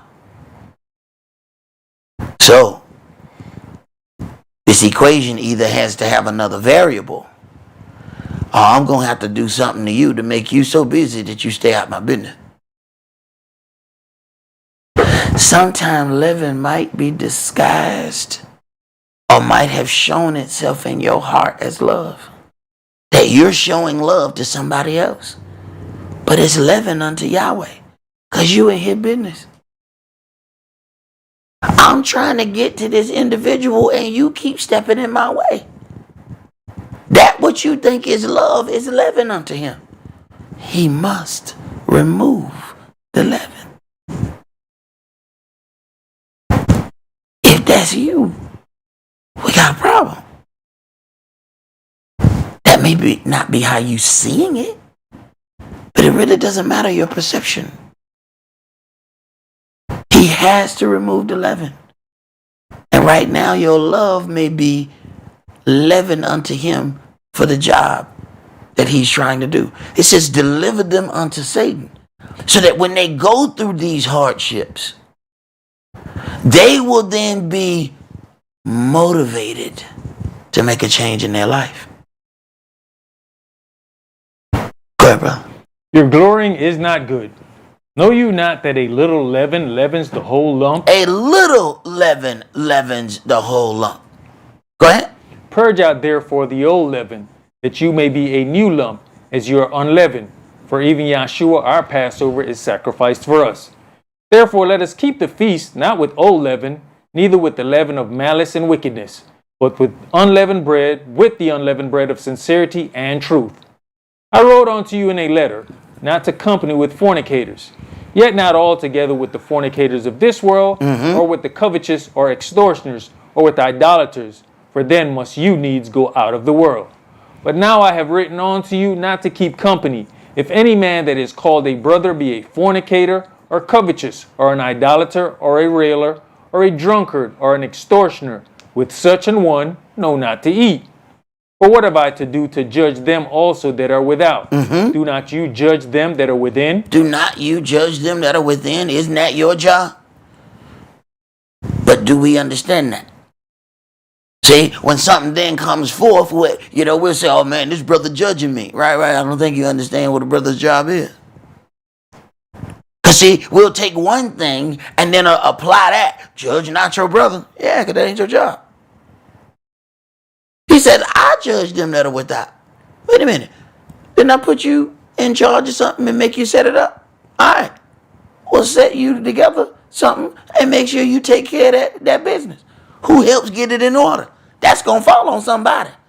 And if it ain't right, it's going to fall on somebody. And every building you ever went to, the order or disorder falls on somebody. I don't care what you think. There ain't one you went to that didn't have that.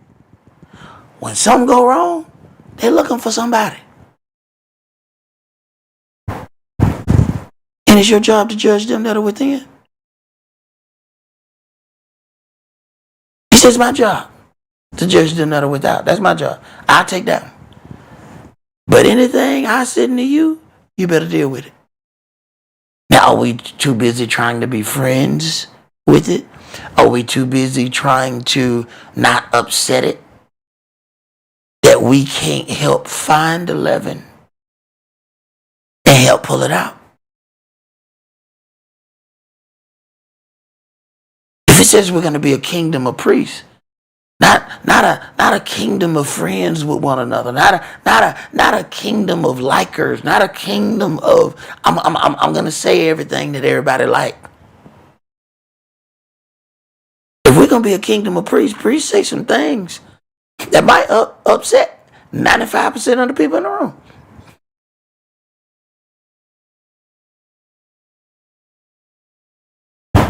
We don't want that job. Tough. Yahweh already gave it to you. He really didn't care what you thought about it. He already gave it to you. You was born into the job. You lived, didn't you? Well, there it is. You agreed. You didn't agree to die. He decreed that. So one way or another, we're going to have to deal with it. Go ahead, bro. But them that are without Elohim judges.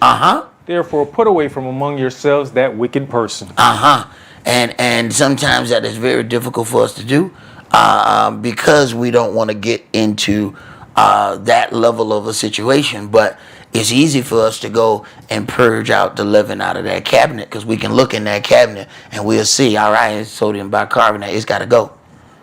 But then we're looking at an individual that's 110% sodium bicarbonate. And we're like, well.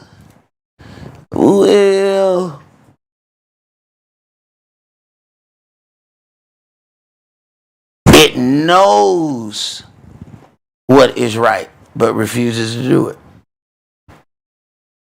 See, this is that thing that he that knows to do good and does it not, it is sin unto him. That's why Yahweh charged us saying, you must tell your children. Then he allows those children to go to an age of accountability. That leading them up to that is our responsibility.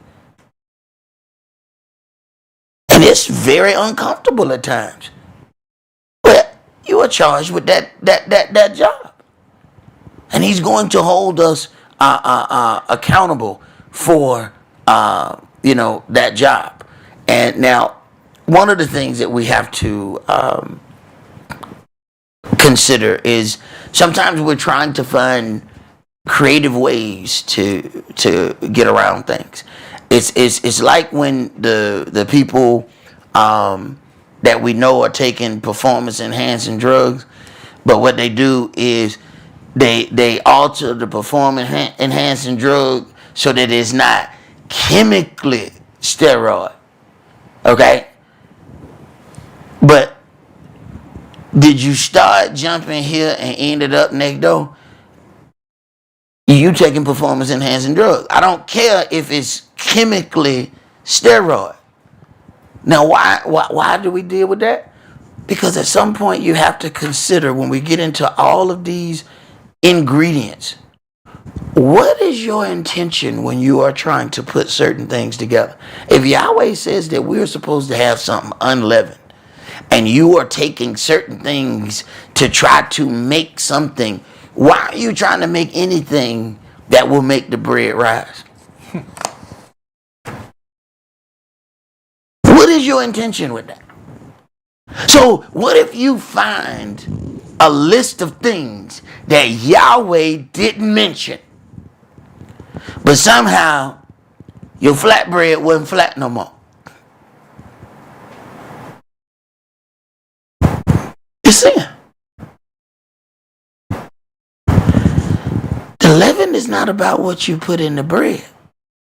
The leaven was why you was putting it together to try to do that in the first place. You trying to find the leaven in the ingredient, and you are the leavened ingredient because of what you're trying to do. Why are you trying to do that?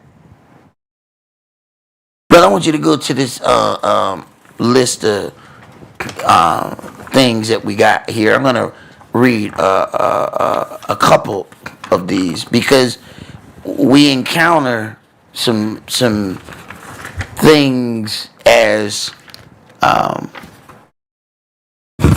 we are looking into these ingredients. And I think what we're going to do is I'm going to have some of this, have this posted on our website. So start at page 1 and read about the leaven. Leaven, chametz or hametz, not okay for unleavened bread. Wheat, rye, barley, oats, and spelt are okay for unleavened bread as long as they remain as guarded grains, which do not come in contact with water. These grains begin to ferment and rise when they come in contact with water for 18 minutes. However, they do not rise when mixed with milk or oil. Note, in order for matzah to be unleavened, it must be baked within 18 minutes of adding water to the flour to prevent it from rising. Now, so we have these other things here that we just need to have some understanding of. I personally, during the time of unleavened bread, I don't go a whole lot of places. Working will get you in the biggest trouble during that week because you end up in places and you say, okay, well, this right here, this is a potato. I'm good right here. Then you find out what they put on the tater. Go ahead and read the next one. Gravies. All-purpose flour also thickens when mixed with water, so it should be avoided doing unleavened bread for gravies, and potato starch should be used instead. Once dried, the potato starch forms a white, powdery, flour-like consistency. Potato starch is gluten-free, meaning it can work effectively as a gluten-free, plain flour alternative in some recipes. Now, I do offer this with a grain of salt because there are certain things that we kind of go deep into, but as you are encountering some other individuals, you need to have some kind of basis for what it is you're going to deal with. When we deal with unleavened bread, what is Yahweh's main focus? Bread. It's in the title. Unleavened bread. But because we deal in the land of heathens, heathens do all sorts of things. All right? So then we have some stuff that's in, especially, when you get down to our liquors and things like that. Go to page 3 and read about vinegar.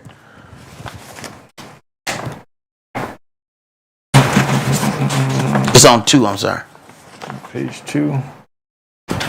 Vinegar, salad dressings.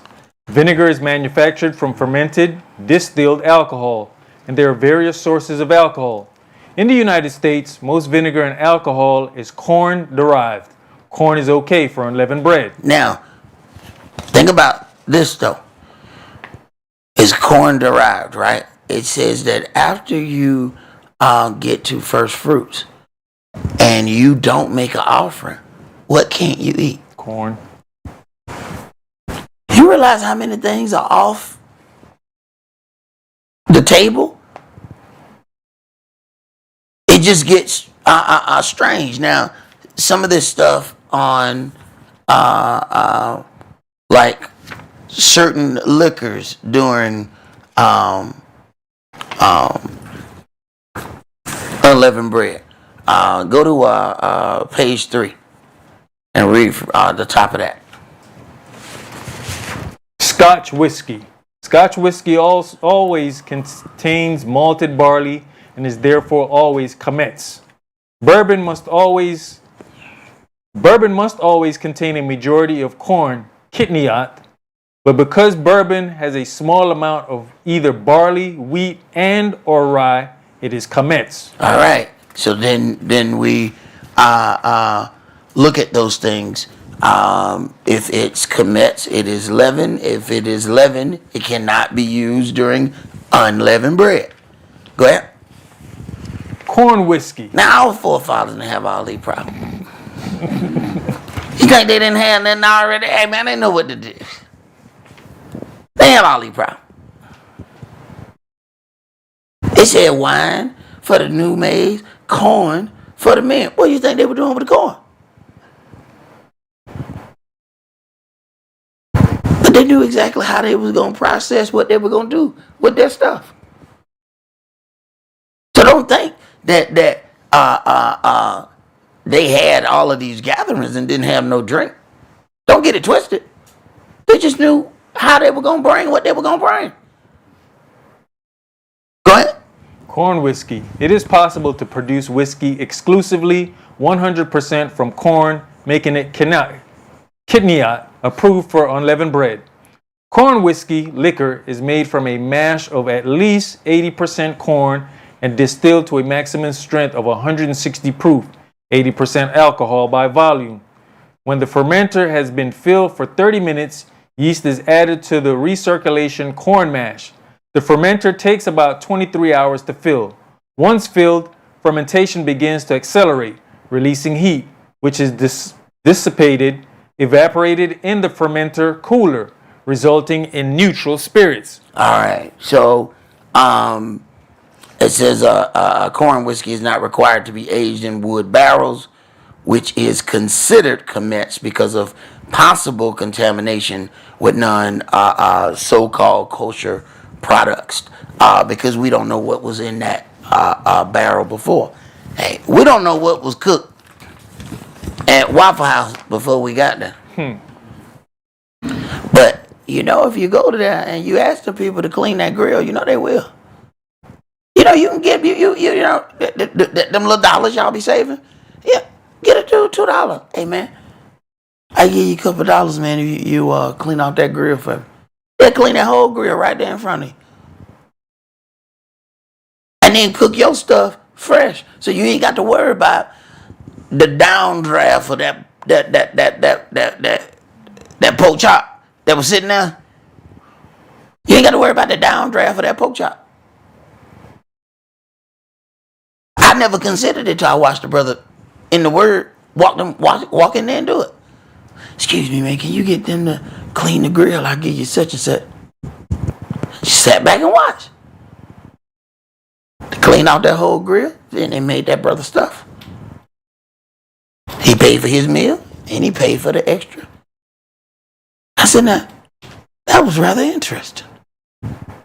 I learned something. Brother he had nothing. First of all, nothing that he had was even meat. He didn't have no meat. He just didn't want nothing cooked after they had cooked that other stuff. So just some things that we, might want to consider. Let's go to 1 Samuel chapter 21.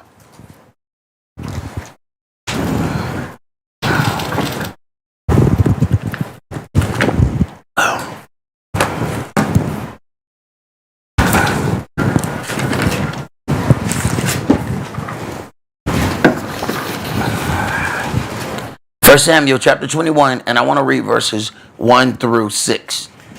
Then came David to Nob to Ahimelech the priest. And Ahimelech was afraid at the meeting of David, and said unto him, Why are you alone, and no man with you? And David said unto Ahimelech the priest, The king has commanded me a business, and has said unto me, Let no man know anything of the business whereabout I send you, and what I have commanded you. And I have appointed my servants to such and such a place. Now therefore, what is under your hand? Give me 5 loaves of bread in mine hand, or what there is present. And the priest answered David and said, There is no common bread under mine hand, but there is hallowed bread, if the young men have kept themselves at least from women. And David answered the priest and said unto him, Of a truth, women have been kept from us about these 3 days, since I am come out, and the vessels of the young men are holy, and the bread is in a manner common, yea, though it were sanctified this day in the vessel.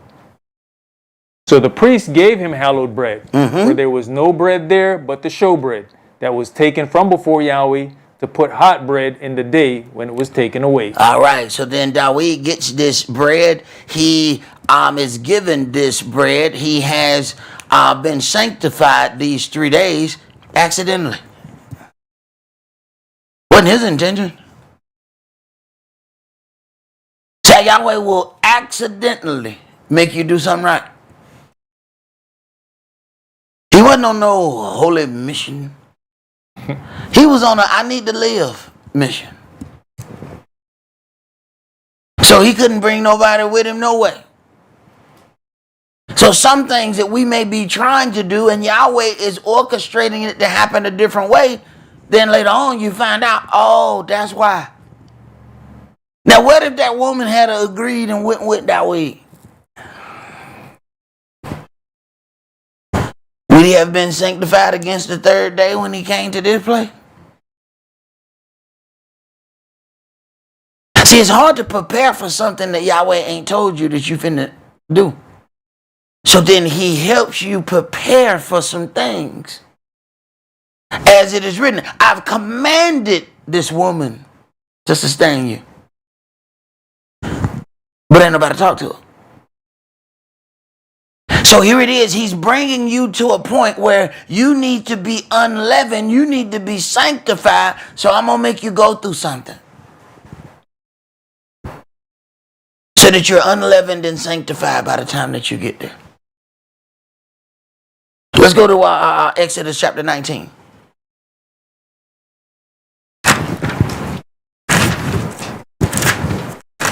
He doesn't explain this to David.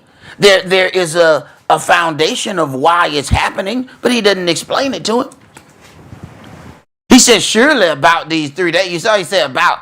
Surely about these 3 days. Yeah, that you mentioned it. I started running on. Yeah, that's that. Yeah. Exodus 19. Let's start at verse 5.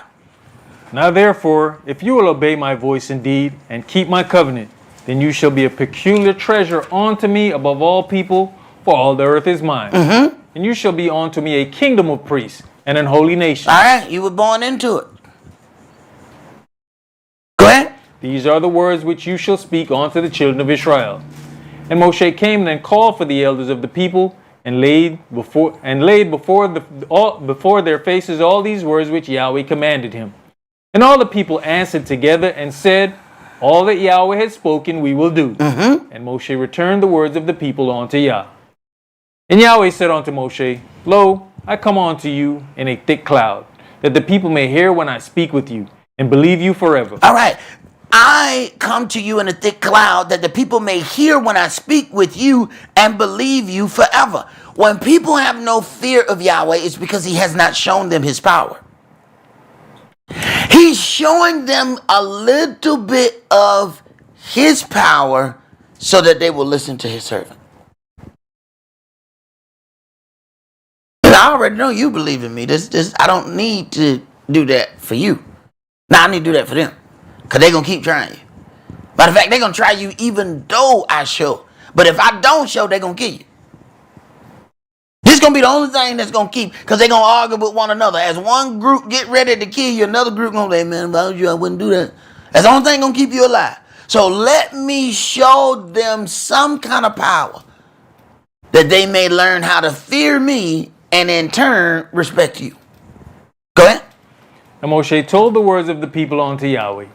And Yahweh said unto Moshe, go unto the people and sanctify them today and tomorrow, and let them wash their clothes and be ready against the third day. Right. Be ready against the third day. You don't just come all up on Yahweh in the old kind of way.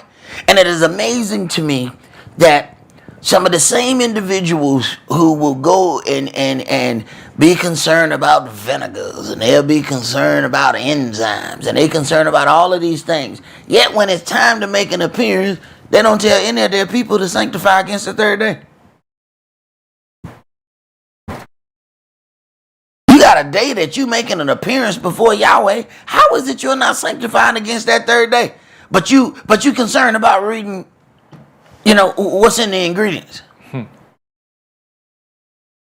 Go ahead. For the third day Yahweh will come down in the sight of all the people upon Mount Sinai. And you shall set bounds unto the people round about, saying, take heed to yourselves that you go not up into the mount, or touch the border of it. Whosoever touches the mount shall be surely put to death. Whosoever touch it shall be put to death. So when the brother touched the ark, he touched Yahweh's seat, did he not? It says this is where he will come to commune with the children of Israel. You can't touch his seat. So he descended upon the mountain. You can't touch the mountain. Why? Because he about to sit on it. Angel said take off your shoes. It's holy ground. Why? Because he's standing there. Go ahead. There shall not an hand touch it, but he shall surely be stoned or shot through, whether it be beast or man, it shall not live. When the trumpet sounds long, they shall come up to the mount. And Moshe went down from the mount unto the people, and sanctified the people, and they washed their clothes. And he said unto the people, be ready against the third day, come not at your wives. And it came to pass on the third day in the morning, that there were thunders and lightnings, and a thick cloud upon the mount, and the voice of the trumpet exceeding loud, so that all the people that was in the camp trembled. And Moshe brought forth the people out of the camp to meet with Elohim, and they stood at the nether part of the mount. Right. They had to be sanctified enough to even stand before Yahweh. Do we consider that? What little bit we might have left undone that causes us not to be able to stand? Let us hear the conclusion of this matter. Let's go to 1 Corinthians chapter 13.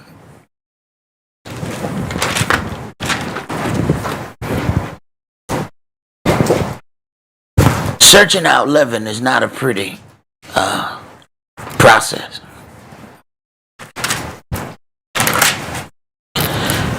It is tedious. It is, quite boring.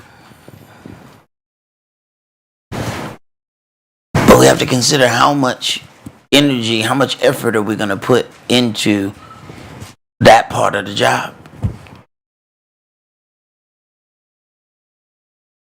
1 Corinthians chapter 13, we're going to read verses 1 through 13. Though I speak with the languages of men and of angels, and have not love, I am become a sounding brass or a tinkling cymbal. And though I have the gift of prophecy, and understand all mysteries and all knowledge, and though I have all faith, so that I could remove mountains, and have not love, I am nothing. Wait a minute, now I have all these gifts. Though I speak with the tongues of men and of angels and have not love,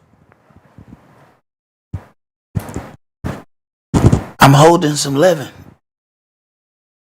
I have the gift of prophecy. Verse 2, understand all mysteries and all knowledge. But not having love, I have some leaven that's causing me an issue. Correct? And though I bestow all my goods to feed the poor, and though I give my body to be burnt, and have not love, it profits me nothing. Love suffers long, and is kind. Love envies not. Love vaunteth not itself. It is not puffed up. Wait a minute. So love is unleavened. If it's real love, it's unleavened. See, that other love, it says love suffers long. Some of us can't suffer for 0.2 seconds. Soon as we get bothered, it's a done deal, game over. Love is kind, envies not, vaunteth not itself, is not puffed up. When something is puffed up, everything is about that individual. See, unleavened is flat. It's not trying to raise up. It's not trying to exalt itself. So how do we love? Are we able to love unleavened? Go ahead. Does not behave itself unseemly, seeks not her own, is not easily provoked, thinketh no evil. Rejoice not in unlawlessness, but rejoices in the truth. Beareth all things, believe all things, hope all things, endure all things. Love never fails, but whether there be prophecies, they shall fail. Whether there be languages, they shall cease. Whether there be knowledge, it shall vanish away. For we know in part, and we prophesy in part. But when that which is perfect is come, then that which is in part shall be done away. When I was a child, I spake as a child, I understood as a child, I thought as a child. But when I became a man, I put away childish things. For now we see through a glass, darkly, but then face to face. Now I know in part, but then shall I know even as I also am known. And now abides faith, hope, love, these three.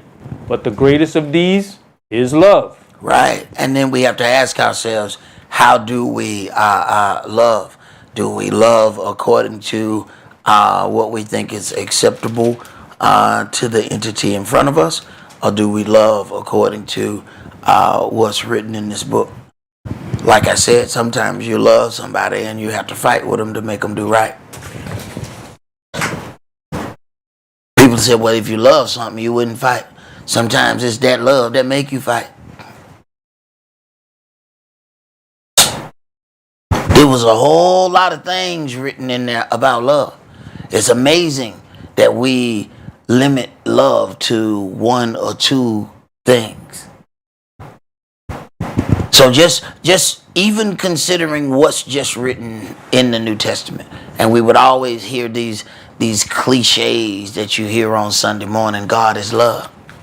All right, well, if we just read this one chapter about love, that means a whole lot just looking at what all love is. Do we even consider that? We should consider these things, especially as we are getting ready for or preparing ourselves for another set of holy days, and where we're going to be removing the leaven out of our houses. These things are practices for us to do the real job. The real job is to try to remove the leaven out of our hearts. So he's having you practice on some products. But you are the ultimate product. That's all that we're going to do for today. Remember the Sabbath to keep it holy. Shabbat shalom. Shabbat shalom.